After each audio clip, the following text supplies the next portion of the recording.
आज बायोमोलिक्यूल का स्टार्ट किया हुआ था हमने, और अब तक जो मैंने आपको कराया हुआ है कार्बोहाइड्रेट्स के बारे में बताया। और कार्बोहाइड्रेट से मैंने आपको स्ट्रक्चर्स बताई थी, ग्लूकोज की, फ्रक्टोज की, ठीक है, इनकी बताई थी। और उनको लिखने का आपको तरीका बताया था, स्ट्रक्चर बनाने का तरीका बताया था, शायद आपको आ गया होगा समझ में। तो आज हम करेंगे classification of carbohydrates. Classification of carbohydrates है तो बड़ा सिंपल ही है, बट समझने वाली बात है। तो कहते हैं कि कार्बोहाइड्रेट्स को हमने क्लासिफाई किया on the basis of hydrolysis. First, on the basis of hydrolysis, ठीक है। हाइड्रोलिसिस के बेस पे कैसे बताना चाह रहा है कि जैसे आपने कार्बोहाइड्रेट्स लिया, एक मान के चलो कार्बोहाइड्रेट का मॉलिक्यूल है, ठीक है, हमें नहीं पता क्या है, वो बताता है। अगर आप इसके अंदर क्या डालते हो, वाटर डालते हो, वाटर डाल के क्या करते हो, इसको हाइड्रोलाइज करते हो। अगर ये कार्बोहाइड्रेट्स का जो मॉलिक्यूल है ये हाइड्रोलाइज नहीं होता, which does not further hydrolyze to give a simple monomer unit of carbohydrates, तो ऐसे कंपाउंड्स को हम क्या बोलेंगे, मोनोसैकराइड। सैकराइड से बोल देते हैं इनको हाइड्रोलाइज, ठीक है, सैक्रोन स्वीट्स, ठीक है। तो यानी ये आपको फर्दर हाइड्रोलाइज नहीं होते, तो ऐसे कंपाउंड को हम क्या बोलेंगे बेटा जी, मोनोसैकराइड, मोनोसैकराइड्स। और मोनोसैकराइड्स में आपको कौन कौन से आ जाएंगे, जो सिंपल मोनोमर यूनिट्स है, जैसे कि ग्लूकोज, फ्रक्टोज, ग्लूकोज हो गया, फ्रक्टोज हो गया, ग्लैक्टोज हो गया, ठीक है, मेनोज हो गया, जो सिंपल मोनोमर यूनिट्स है मतलब आपकी, ठीक है, जो मतलब दोबारा से ब्रेक डाउन नहीं होगा, ऐसे कंपाउंड्स को हम क्या बोलेंगे, मोनोसैकराइड। सिंपल समझ में आ गया होगा। Monosaccharides are that carbohydrates which are not further क्या, hydrolyse to give what, to simpler monomer units. Clear है, ये हमारी क्या एक मोनोमर यूनिट्स लगा सकते हैं, ये इस तरह की कार्बोहाइड्रेट्स नहीं देते। देन सेकंड आता है आपका ओलिगोसैकराइड्स। ओलिगोसैकराइड्स, तो ओलिगोसैकराइड्स क्या हुआ बेटा जी, कहता है कि जब ये हमारा कार्बोहाइड्रेट्स है, आपने क्या किया, हाइड्रोलाइज किया, और हाइड्रोलाइज होने पर वो आपको क्या दे, 2 to 10 units of monosaccharides, 2 to 10 units of monosaccharides, ठीक है, किसकी, मोनोसैकराइड्स। मोनोसैकराइड्स कौन से, ये, यानी आपको हाइड्रोलाइज होने पर ये चीज मिलेंगे। समझ में आ गया। जैसे कि अगर आपको ये कंपाउंड हाइड्रोलाइज होकर आपको सिर्फ 2 यूनिट दे रहा है, एक ये और एक ये, एक मोनोसैकराइड ये, एक मोनोसैकराइड ये, तो ऐसे कंपाउंड को हम क्या बोलेंगे बेटा जी, अगर 2 यूनिट दे रहा है तो उसको बोलेंगे डाइसैकराइड। क्या बोलेंगे, डाइसैकराइड्स। क्लियर। अगर वो 3 देगा तो उसको हम बोलेंगे ट्राइसैकराइड, अगर 4 देगा टेट्रा, 5 देगा पेंटा, 6 देगा हेक्सा, 7 देगा तो हेप्टा, 8 देगा तो ऑक्टा, और 9 देगा तो नॉन, और 10 देगा तो डेकासैकराइड्स। क्लियर हो गया, समझ में आ गया। तो ये कंप्लीटली हम बोल देते हैं ओलिगोसैकराइड्स क्या हो गए, these are that carbohydrates which on further hydrolyzed to give a simpler 2 to 10 units of monosaccharides is known as a oligosaccharides। Clear है। जिसमें हम आपको डाइसैकराइड्स के हम एग्जांपल करेंगे, मेनली हमारे सिलेबस में जो डाइसैकराइड्स ही है, और डाइसैकराइड्स में हम क्या क्या पढ़ेंगे, सुक्रोज, डाइसैकराइड में हम क्या पढ़ेंगे, सुक्रोज, ठीक है, माल्टोज और लैक्टोज। आप इसको याद कर सकते हो, स्मॉल, SMAL, स्मॉल, ठीक है, S for sucrose, MA means maltose, और L फॉर लैक्टोज। तो ये आपकी क्या है, 3 हम अपने इस सिलेबस के अंदर पढ़ेंगे डाइसैकराइड्स के अंदर। डन, ठीक है। इसके बाद आता है हमारा जो 10 से ऊपर आ जाते हैं हमारे जो कार्बोहाइड्रेट्स होते हैं, ठीक है, उनको हम बोलते हैं पॉलीसैकराइड। तो पॉलीसैकराइड्स क्या होंगे बेटा जी, नाम से समझ में आ रहा होगा कि that carbohydrates which on further hydrolyse to give a large number of monomer units of किसकी, मोनोसैकराइड्स की देंगे आपको, मतलब जिस कोई 100 दे देगा मोनोसैकराइड्स यूनिट्स, ठीक है, कोई 200 दे दे, ठीक है। इस तरह के जो क्या होंगे आपके कार्बोहाइड्रेट्स होंगे, उनको हम क्या बोलेंगे बेटा, पॉलीसेक्राइड्स। तो हमने 3 क्लासिफिकेशन पर मतलब हाइड्रोलाइज के बेस पे हमने अपने कार्बोहाइड्रेट्स को कितने में क्लासिफाई कर दिया बेटा, 3 यूनिट्स में। कौन कौन से में, मोनो में, दूसरा ओलिगो में, और तीसरा हमने पॉलीसेक्राइड्स के अंदर। देन मोनोसेक्राइड जो होते हैं वो फर्दर हाइड्रोलाइज नहीं होंगे। ओलिगोसेक्राइड हाइड्रोलाइज होने पर आपको क्या देगा बेटा, 2 to 10 यूनिट्स ऑफ मोनोसेक्राइड, जिसमें हमने मेनली हम क्या पढ़ेंगे अपना डाइसेक्राइड। डाइसेक्राइड के एग्जांपल क्या आपका स्मॉल, ये चीज है स्मॉल में, ये आपका सुक्रोज और ये आपका माल्टोज और ये आपका लैक्टोज। देन इसके बाद हम पढ़ेंगे पॉलीसेक्राइड। पॉलीसेक्राइड क्या है, जो हाइड्रोलाइज होने पर आपको क्या देगा बेटा, क्या देगा, many number of monosaccharide units दे देगा, 100 नंबर की, जिसके अंदर हम पढ़ते हैं स्टार्च, सेलुलोज, ठीक है, ग्लाइकोजन। ये बेटे हमारे क्या सारे पॉलीसेक्राइड है। स्टार्च के अंदर हम 2 यूनिट 2 चीज पढ़ेंगे, एक पढ़ेंगे हम अमाइलोज और एक हम पढ़ेंगे अमाइलोपेक्टिन, ये हम पढ़ेंगे। समझ में आ गया होगा। आज हम इनकी स्ट्रक्चर्स के बारे में देखते हैं कि इनकी स्ट्रक्चर्स कैसी है, ठीक है, क्योंकि स्ट्रक्चर्स आपको बनाने आने चाहिए, बड़े इंपॉर्टेंट है। इससे इनकी स्ट्रक्चर बनाने के लिए आपको ग्लूकोज, फ्रक्टोज और ये ग्लैक्टोज और मैनोज, ये इनके स्ट्रक्चर्स पता होने चाहिए। ग्लूकोज फ्रक्टोज का तो पता है, ग्लैक्टोज हम बता देंगे आपको क्या होते हैं। तो हम चलते डाइसेक्राइड्स पे। मोनोसेक्राइड्स के स्ट्रक्चर हमने कर लिए थे, आज हम टाइम वेस्ट नहीं करेंगे।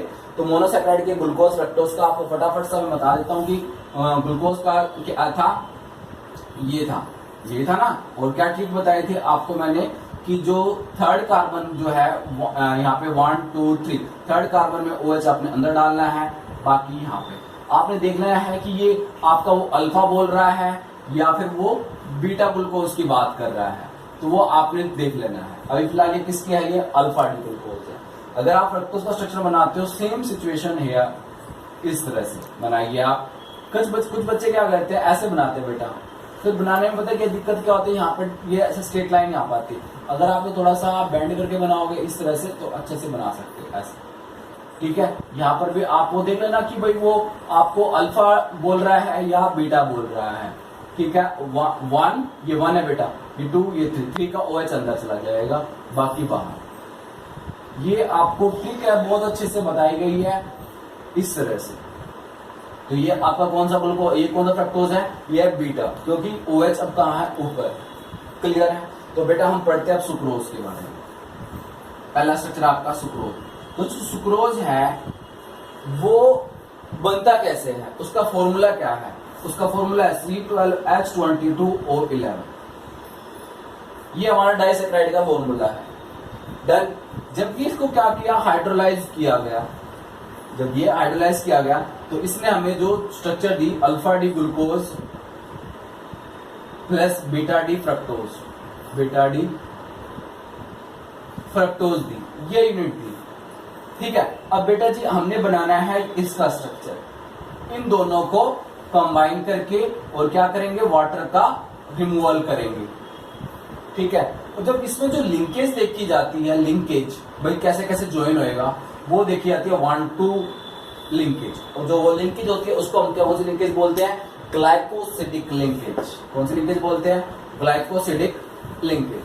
तो पहला हमारा है alpha D glucose beta D fructose. ये कौन सा ग्लूकोज बनाया गया है,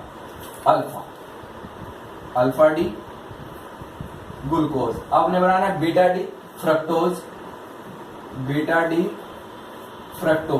बट उसने कहा है कि 1-2 ग्लाइकोसिडिक लिंकेज होनी चाहिए। 1 का मतलब इसका 1 और इसका आपने सेकंड कार्बन पार्टिसिपेट कराना है। और बीटा है, बीटा का मतलब OH कहाँ होगा, ऊपर होगा, और नीचे क्या होगा बेटा, CH2OH होगा। देखो 1-2 ये सेकंड कार्बन, ये फर्स्ट कार्बन नहीं सेकंड कार्बन है, तो इसलिए 1-2 ग्लाइकोसिडिक लिंकेज होती है। बताता हूं भी कैसे है, 1-2 ग्लाइकोसिडिक लिंकेज। देन ठीक है, और बाकी आप स्ट्रक्चर बनाइए, कंप्लीट कर दिए। 1-2 ये 3 ये 4 इस तरह से। तो 3 में OH अंदर, बाकी ये CH2OH और ये H, ये ध्यान रखना आपको, ठीक है। समझ में आ गया। अब आपने क्या करना है, यहां से जब आप इसको जोड़ोगे तो वाटर निकालना है, तो वाटर कैसे निकलेगा, OH यहां से, H यहां से, तो क्या बच जाएगा, एक ऑक्सीजन बच जाएगा इस तरह से। ठीक है, तो ये बन गया है आपका, कौन सी लिंकेज आई है, ये आपकी अल्फा डी ग्लूकोज और ये बीटा डी ग्लूकोज से ये जो लिंकेज होती है इसको हम बोलते हैं ग्लाइकोसिडिक लिंकेज। 1 मार्क्स का भी आ जाता है कि कार्बोहाइड्रेट्स के अंदर जब उनको ज्वाइन करते हैं तो कौन सी लिंकेज होती है, तो कौन सी लिंकेज होगी, ग्लाइकोसिडिक लिंकेज होगी। डन, ठीक है, तो ये आपने ध्यान रखना है। तो क्लियर हो गया या नहीं हुआ, ठीक है। अब हम बात करते हैं इसी में, चलो बाद की बात हो तो दोबारा स्ट्रक्चर बना के दिखा देंगे आपको। ग्लूकोज के बाद हमारा सुक्रोज के बाद आता है कौन सा, लैक्टोज। लैक्टोज कौन सा आता है, लैक्टोज। तो लैक्टोज में जो आपको लिंकेज मिलेगी वो भी ग्लाइकोसिडिक लिंकेज होगी, बट वो किस किस के बीच में होता है, वो होता है आपका beta D galactose, beta D galactose, GLACTOSE, beta D galactose plus में बीटा डी ग्लूकोज। ठीक है, समझ में आ गया। इसमें जो लिंकेज होगी आपको मिलेगी 1,4 ग्लाइकोसिडिक लिंकेज होगी। कौन सी बनानी है हमने, 1,4 ग्लाइकोसिडिक लिंकेज। अब आपको इसका स्ट्रक्चर पता है, इसका नहीं पता है ना, कुछ नहीं, देखो बस आपको ध्यान रखना है, बीटा डी बनाना है हमने, बीटा में क्या बनेगा, OH ऊपर आएगा, और थर्ड में ये OH अंदर आएगा, ये ऐसे है CH2OH और ये H, यही होता है। ये किसका स्ट्रक्चर हमारा, बीटा डी ग्लूकोज का स्ट्रक्चर है, पर हमने बनाना किसका, बीटा डी ग्लैक्टोज। तो आपने ध्यान रखना बेटा, ग्लैक्टोज में आपने ग्लूकोज की जो स्ट्रक्चर है, ग्लूकोज की जो स्ट्रक्चर है उसमें जो फोर्थ पोजीशन है, फोर्थ पोजीशन में जो HOH है उनको आपने चेंज कर देना। ये 1 2 3 4 ये है, बस इसको आपने यानी OH ऊपर और ये H नीचे, तो ये बन जाएगा बेटा ग्लैक्टोज। अगर आपने सेकंड पे चेंज कर दिया तो बन जाएगा मैनोज, फोर्थ पे चेंज कर रहे तो क्या बनेगा, ग्लैक्टोज, और 2 पे चेंज करोगे तो क्या बनेगा बेटा, मैनोज। देन बताऊंगा आपको आगे की ऐसे जो कंपाउंड्स होते हैं उनको हम बोलते हैं इपीमर। इपीमर जैसे आइसोमर होते हैं ना, ऐसे इपीमर होते हैं, तो बात की बात है, बता देंगे आपको बाद में। हमने बनाना बीटा डी ग्लूकोज का स्ट्रक्चर। आपने ध्यान रखना है 1,4 कह रहा है, यानी फोर्थ साइड इधर आनी चाहिए। आपने ऐसे करके बनाओगे, इसी साइड डायरेक्शन में लेकर बनाओगे तो 1 2 बनेगा वो, तो हमने बनाना 1 4 1 2 3 4 इस तरह से। ये H कौन सा बीटा बनाना है, तो OH ऊपर, और थर्ड कार्बन का जो OH है वो अंदर, और यहां पर ये आपका क्या बनेगा बेटा, CH2 OH और ये H नीचे बेटा, ठीक है, डन। अब यहां से हमने क्या करना है बेटा, वाटर निकालना है, यहां से भी हमने क्या करना है, वाटर निकालना है। तो स्ट्रक्चर बना दो आप,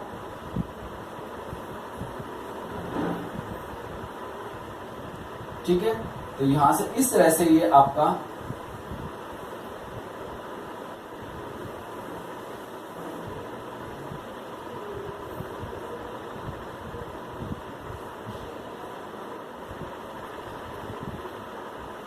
यहाँ पे आपका H,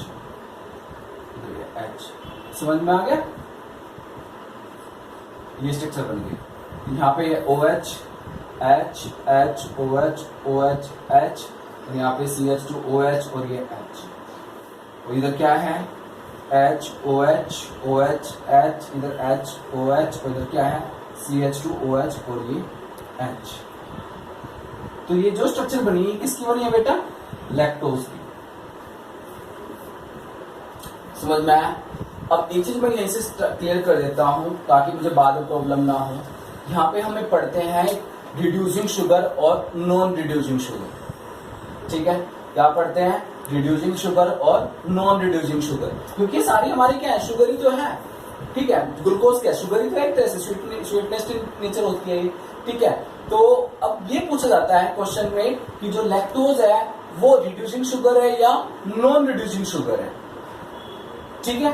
तो ऐसे का क्या आंसर होगा और कैसे पता चलेगा वो आपको बताता हूं मैं, ठीक है। जब भी आपको पूछा जाए कि रिड्यूसिंग है नॉन रिड्यूसिंग है, आपको देखना है इनका एनोमेरिक कार्बन। अब ये एनोमेरिक कार्बन क्या होता है, बात ही आती है, कहता है जो स्पेसिफिक कार्बन होता है, जो फर्स्ट कार्बन होता है उसको हम बोलते हैं एनोमेरिक कार्बन। तो इसमें एनोमेरिक कार्बन कौन हुआ, ये वाला है।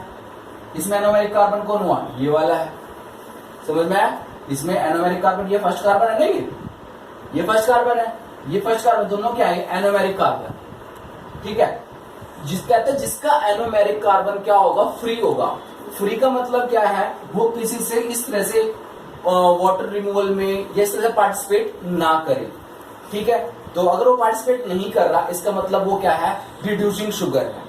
अगर वो पार्टिसिपेट कर जाता है, इसका मतलब वो कैसा आ जाएगा, वो नॉन रिड्यूसिंग शुगर आ जाएगा, जिसका एनोमेरिक कार्बन क्या नहीं होगा, फ्री नहीं होगा।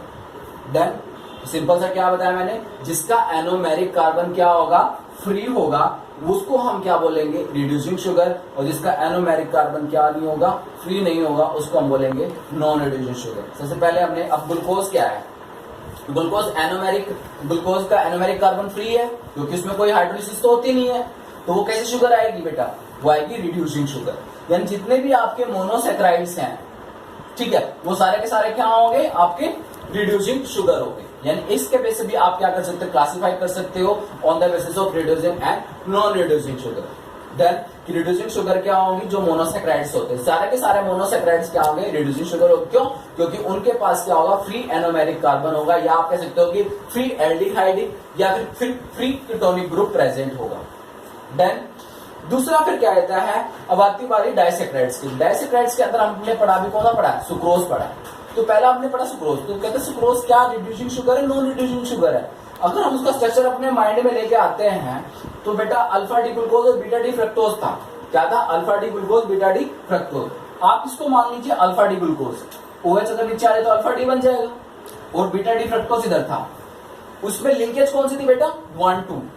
उसमें लिंकेज कौन सी थी, 1-2। तो इसका एनोमेरिक कार्बन इन्वॉल्व हो गया और उसका एनोमेरिक कार्बन इन्वॉल्व हो रहा था। दोनों का एनोमेरिक कार्बन क्या हो रहा था, इन्वॉल्व हो रहा था, किसमें, हाइड्रोलिसिस में, मतलब वाटर रिमूवल में।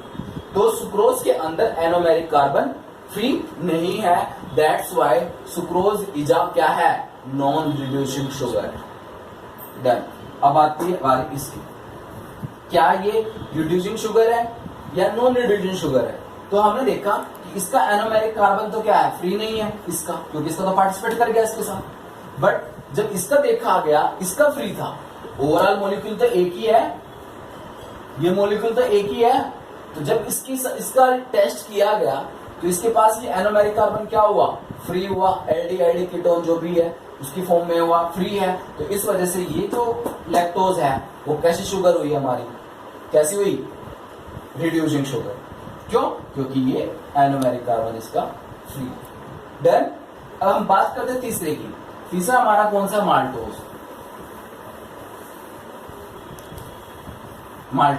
माल्टोज में क्या बनेगा, माल्टोज में क्या बनता है बेटा, वो 2 molecule of alpha D glucose से बनता है,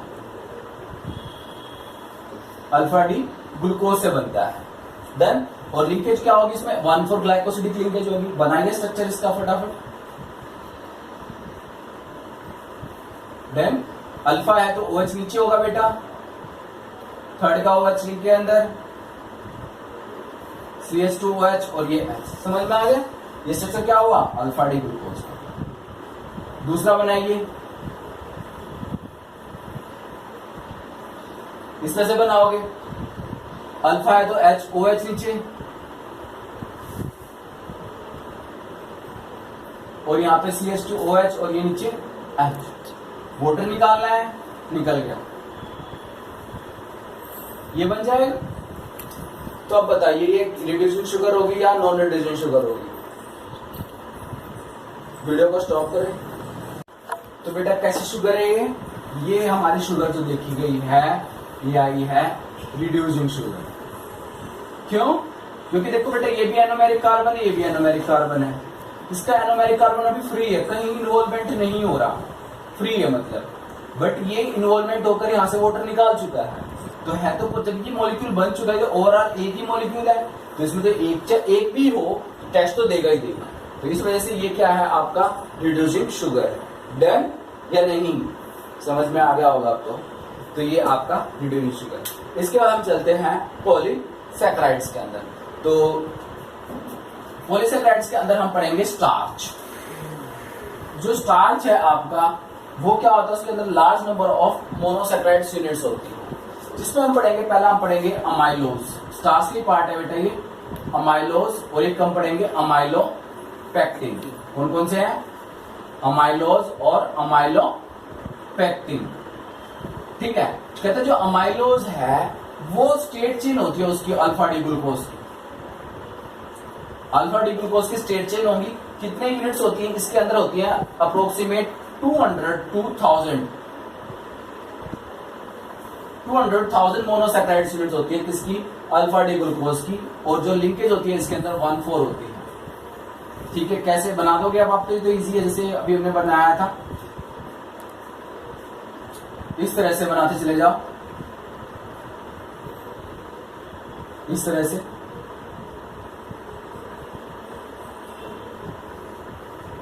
इस तरह से कंटिन्यू चल रहा होगा, जैसे भी कंटिन्यू चल रहा होगा। समझ रहे हो मेरी बात?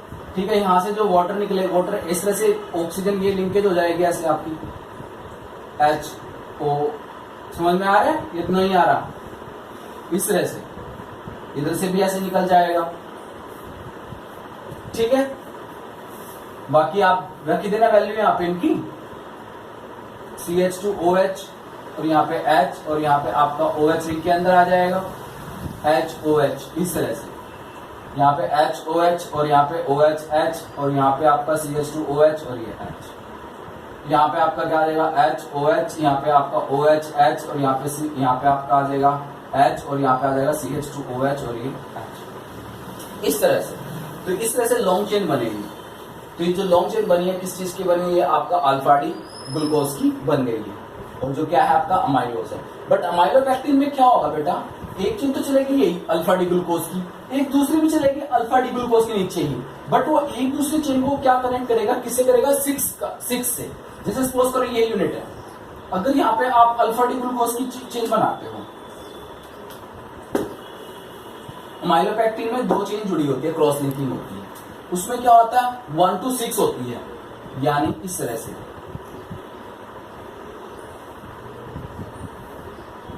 थोड़ा सा आप इसकी क्लोज बनाइए,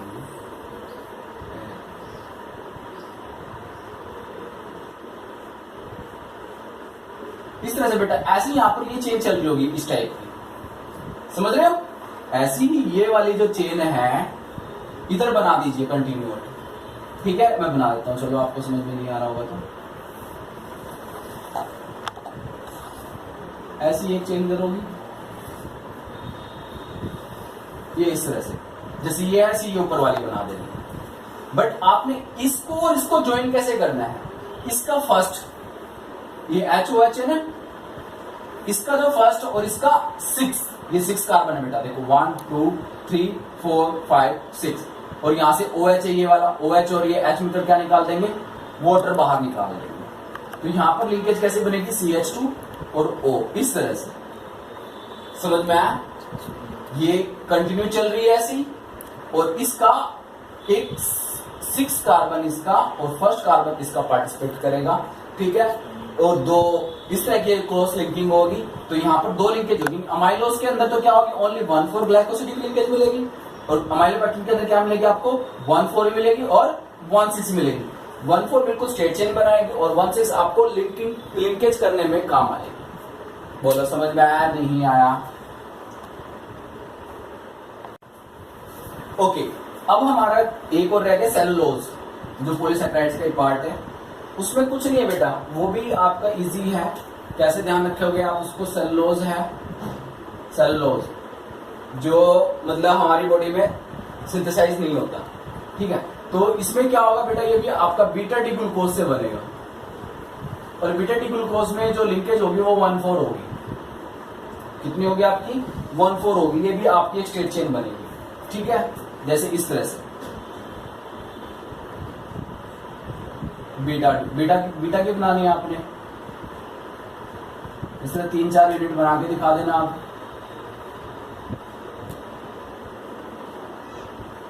इस तरह से ये आपका HOH और बीटा बनाना है तो बीटा में OH ऊपर लगाओगे आप, ये बीटा डी ग्लूकोज बन गया। बाकी स्ट्रक्चर बना लोगे आप इस तरह से, और CH2OH और ये H इस तरह से। इसको बीटा डी बनाइए, बीटा में OH ऊपर आएगा, OH H H OH और यहाँ पे आपका CH2OH और ये। इसको बीटा बनाओ, बीटा में OH ऊपर आएगा। इस तरह से बेटा आपने बीटा डी ग्लूकोज बना लेने हैं। डन, ठीक है। उसके बाद आप क्या करो, वाटर रिमूवल करोगे यहाँ से। जैसे इसको 1,4 ग्लाइकोसिडिक लिंकेज है तो यहाँ से OH और ये इस तरह से ऑक्सीजन आ गया, ऐसे इधर बेटा,